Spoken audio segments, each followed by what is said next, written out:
Good morning or good afternoon from wherever you are. I'm Creeson Agecoutay. Welcome to APTN National News. Thank you for joining us.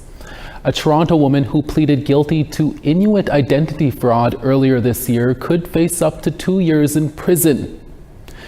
Karima Manji pleaded guilty to fraud over $5,000 earlier this year after she falsely claimed Inuit status for her twin daughters, Nadia and Amira Gill, in order to receive nearly $160,000 in education benefits that were meant for actual Indigenous students. The Crown is asking for 18 months to 2 years in custody, while the defense is asking for 9 to 12 months. An Iqaluit judge told court that some period of incarceration is necessary. The judge is expected to make a sentencing decision on Thursday morning. The Gill sisters were also charged with fraud over $5,000, but earlier this year, the Crown found neither girl knew about their fraudulent Inuit status and withdrew the charges. An early morning fire in Easterville, Manitoba has destroyed the community's nursing station. It is just the latest sad news for the northern community that has also experienced 3 homicides in the last 2 months, including the death of a 16-year-old girl on Friday. A 15-year-old boy has been charged with second-degree murder in that homicide. Chimawawin RCMP say when officers arrived on scene, the building was engulfed in flames. No injuries were reported. RCMP say they have arrested a 20-year-old female for arson. In a statement to APTN News, Manitoba Kiwetanawi Okamakanaak Grand Chief Garrison Assetti says he's dismayed over the fire at the nursing station. In the past 2 months, a 14-year-old girl, a 16-year-old girl, and a 32-year-old woman have been murdered in the community. Teenagers have been charged in all of those homicides. To BC now, where the Cowichan tribes have signed an agreement with the federal and provincial governments that could potentially set a new standard for First Nation communities across the country. It will see the local First Nation take back control of its youth in care. CTV's Brendan Strain has more. It's the signing of an historic agreement between Cowichan tribes and the federal and provincial government. It will see the province's largest First Nation take back its inherent right to self-determination. It means a lot to our people to keep our family units together, to keep our kids with our families, to learn their language, their culture. The 4-year agreement will see the federal government commit $207 million and the province will pitch in $22 million, allowing the Cowichan tribes to establish its own child and family services authority, overseen by a board of directors and a CEO that has not yet been hired. It's extremely poignant for me to stand here in front of you to try to make amends for a country that has wrought so much harm on people and on families. The new authority will ensure that if a child has to be removed from their home, that youth will be put into the custody of someone within the Cowichan tribes community, either with a family member outside of the home or a separate family within the Cowichan tribes community. We know that kids are best served when they are connected to family community culture. We are leaving behind the practice of child apprehension and placements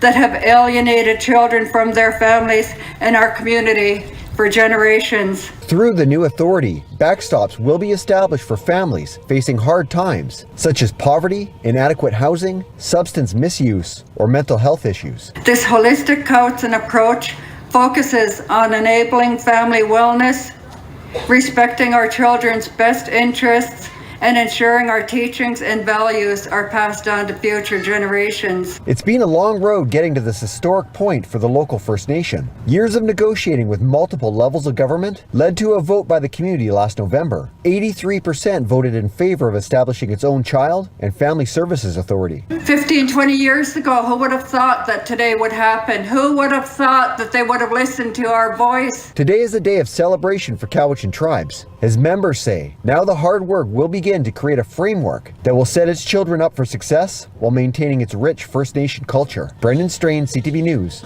North Cowichan. There is outrage from a group of First Nations pushing back against 2 famous Canadians. The group say they are insulted by actors William Shatner and Ryan Reynolds for a profanity-laced attack ad on open net pen salmon farming, and they are now demanding an apology. CTV's Anna McMillan has more. Off! Open net pen salmon farms! William Shatner isn't mincing a single word. It's a state on our nation. This video, starring the Canadian actor, was released late last week by Vancouver Island-based conservation group Pacific Wild. The colorful criticism of open net pen salmon farming is being slammed by BC First Nations involved in the industry. For celebrities to make this fodder for social media hits is just frustrating beyond belief. Dallas Smith is with the Coalition of First Nations for Finfish Stewardship, which is calling out Shatner and actor Ryan Reynolds, whose production company created the video. We're looking for an apology of just the flippant nature of how their post was put together. In a statement, the coalition says this is a classic example of rich, elite, removed urban white men overriding the wishes of vulnerable Indigenous communities. We felt we had to push back a little bit because we've got jobs and livelihoods and real life at stake here. Pacific Wild, Shatner, and Reynolds Production Company did not respond to our interview requests. Their video is a response to last week's decision by the federal government to push the deadline on a previous promise to phase out open net fish farms by next year. Facilities will be expected to make restocking and harvesting decisions that are consistent with the requirement to fully terminate all open net pen farming by June 30th, 2029. On its website, Pacific Wild says the farms are harmful to wild Pacific salmon and the species that rely on them, like orcas and bears. The lack of respect that was shown to our leaders who are working through these issues needs to be stood up for. Whether you're for or against the practice, he says what this really comes down to is Indigenous rights. This is about First Nations making choices around what's right for their territories and their communities, and salmon farming happens to be a part of that. He says the coalition has yet to hear from the actors or Pacific Wild. Anna McMillan, CTV News. A new partnership to build a hydrogen production facility in BC is one step closer to becoming a reality. As APTN's Tina House explains, more and more First Nations are looking to green energy to boost their economies. Nurturing the trees that shelter us. The trees that cradle our stories and carry our legacy across the waters. Hydrogen production is the idea of using water to create energy, and Salish Elements, along with the Hatcliffe First Nation, want to create a 25 megawatt green hydrogen production facility that will change the game for green energy on First Nations territory. The end goal is to sell that energy to the North American transportation market. Reuben George is the chairman of Salish Elements. So Hatcliffe is going to be the primary developer of hydrogen. We're strategically creating partnerships with First Nations from Vancouver up to Prince Rupert to have filling stations in strategic areas where people can fill up with their hydrogen for their vehicles. But also we want to work with remote villages. For Chief Daryl Bob, he says his community is excited to be a part of this important project. Rural communities don't get much opportunity to create change or even have a good business opportunity. Here's an opportunity I don't think our people can pass up, which would create a better future for our members. Along with a revenue source for the First Nation, jobs and training will be a big part of it. Minister Josie Osborne says this partnership is good for BC. Incredibly exciting to see Indigenous-led clean energy projects like this. We know that hydrogen is one of our key pathways to a net zero future. It's creating opportunities for communities and for people, fantastic jobs, and most importantly, helping us live that cleaner future that we need to leave for our children and grandchildren. We have to evolve with the changes on Mother Earth, and this is our opportunity to be a small part of it. And everyone's passionate about it, who we meet with and who we talk with, because we need this change. It's simple. We separate water, H2O, and when we put it back together, that's where the energy comes from. But when it comes, put it back together, that's water again. So there's no pollution. So it's a no-brainer, and this is the direction we need to go in. Construction on the facility should begin within the next 8 months. Tina House, APTN National News, Vancouver. Thank you, Tina. We're always looking for your feedback or story ideas. Here's how you can continue the conversation. If you have a story you want to share with us, Don't be shy, send us an email to news@aptn.ca. To read and watch our stories, go to aptnnews.ca. You can find us online on your favorite social media sites, including TikTok, YouTube, LinkedIn, and X. Follow APTN News to join the conversation and see our latest stories. Over on the East Coast, the Mi'kmaq people celebrate what's called Freedom Day during the month of June. We'll tell you what that day means to them when we return in about 3 minutes. Stick around.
Welcome back. National Indigenous Peoples Day is celebrated in many different ways.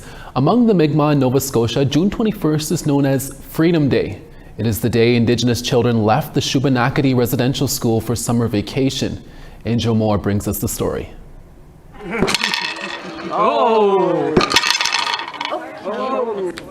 This is a traditional Mi'kmaq game called Waltez.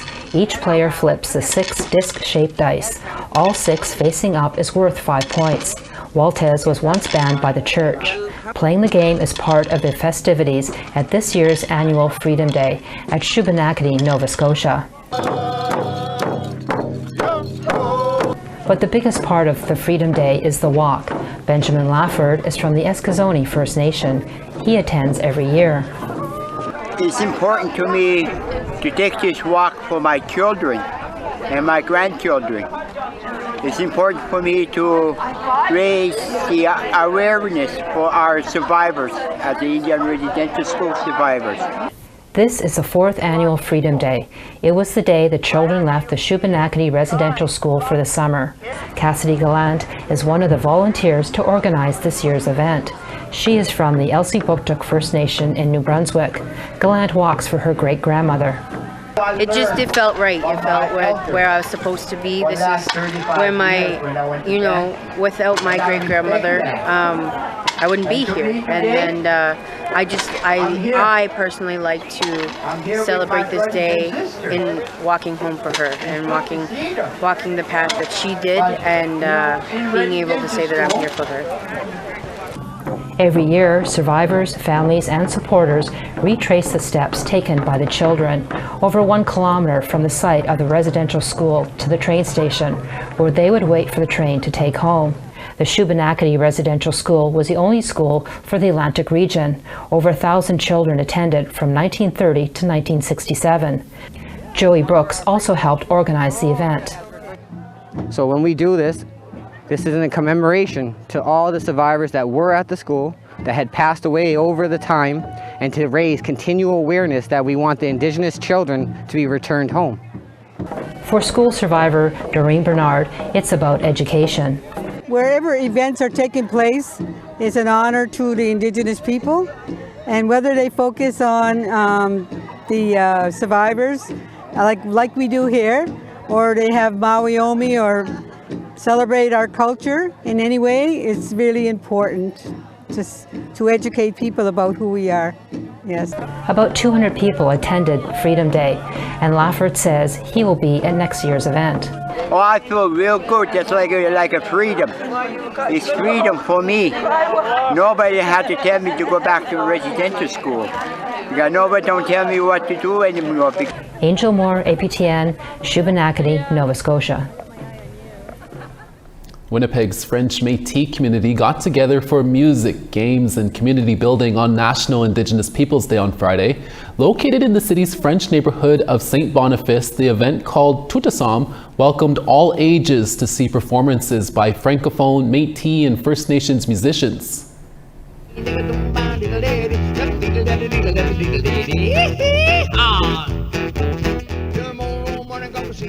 Winston Watney performed along with MJ Dondenu on bass and Mitchell McCoons on drum.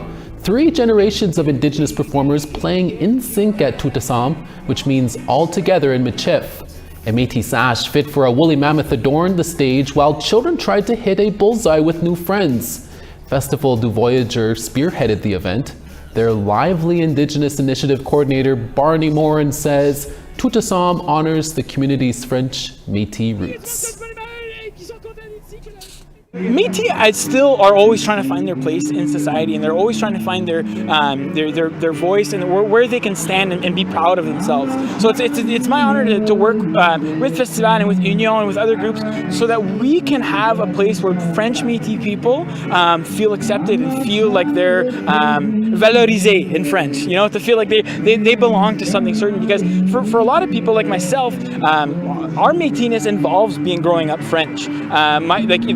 To me, it's in tandem with each other. My whole family's French, and the Métis side is just as French. And so, celebrating our culture in Métis gives us that space to célébrer ensemble. Now to today's additional website poll question. On our website, we ask: 2 territories recognize Indigenous Peoples Day as a statutory holiday. Do you think the day should be a stat holiday across all of Canada? You can say yes, no, or unsure. Have your say at our website at aptnnews.ca.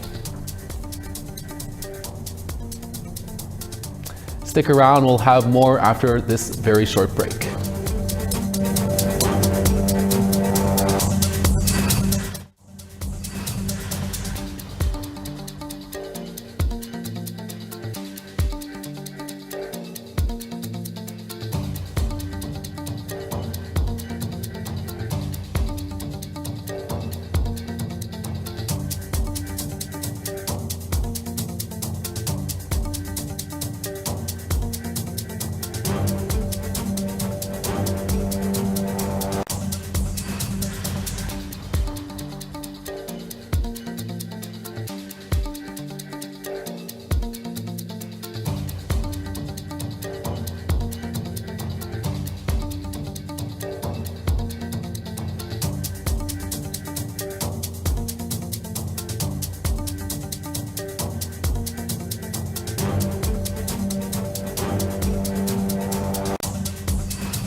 On the East Coast, St. John's 18, Charlottetown 25. Nain 10, Inuit 11. Saguenay 27, Val-d'Or 17. Toronto 24, Sault Ste. Marie 17. Timmins 17, Sioux Lookout 18. Puckatawagan 18, Churchill 16. Winnipeg 22, Barons River 20. Saskatoon 19, Swift Current 26. Buffalo Narrows 21, Stony Rapids 18. Grand Prairie 20, Fort McMurray 22. Lethbridge 23, Edmonton 23 as well. Tofino 18, Penticton 28. Prince Rupert 15, Fort Nelson 24. Beaver Creek 25, Rock River 21. Wati 20, Yellowknife 21. Colville Lake 19, Sax Harbor 10. Chesterfield 8, Baker Lake 9. Iqaluit 8, Arctic Bay 10. Welcome back.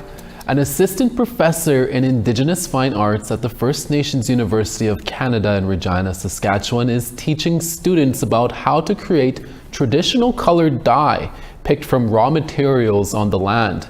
FNUC's Shyla Myron reports. Professor Audrey Drever is using a mortar and pestle to break down the southern cactus bug. Only the female cochineal bug creates a vivid red pigment used for dyeing. It's quite a satisfying process. Drever is preparing her materials ahead of time for her new Indigenous color theory class. This summer, Drever is going to have her students make inks, paints, and dyes by using materials from the land. The materials on the landscape and what it was that they actually used to create those colors, to draw the colors out. And that all connected to plants, stones or earth pigments, earth for pigments, and also insects. This class isn't only going to be about making paints, inks, and dyes. The Indigenous languages and science knowledge our ancient ancestor artists used is going to play an important part of the class. How did they say those words in the past? Is this the way that they said them? Or is this a new way of saying them? And if it's a color that they didn't have in the past, then it connects you to directly to how our languages are a living language. So when you're looking at quills that were naturally dyed with, say, berries, you're looking at the transferring of pigment color or color from the raw materials to this other place, this quill, and that's chemistry. We joined Jody Bellegarde, chemist and co-professor, to look at the red pigment under the microscope. I think it's important that people understand, especially art students, Indigenous art students included, that there was a different relationship with color in Indigenous cultures than with Western cultures. And so how do we compare the two? Well, it's by looking to the land and gathering the pigments or the materials that will give us the colors that we want. Shyla Myron, Indigenize News, First Nations University. For decades, the Cree language has been taught at the First Nations University of Canada in Regina to hundreds of students, and now the next generation is continuing that tradition. Kenneth Gordon with the FNUC reports.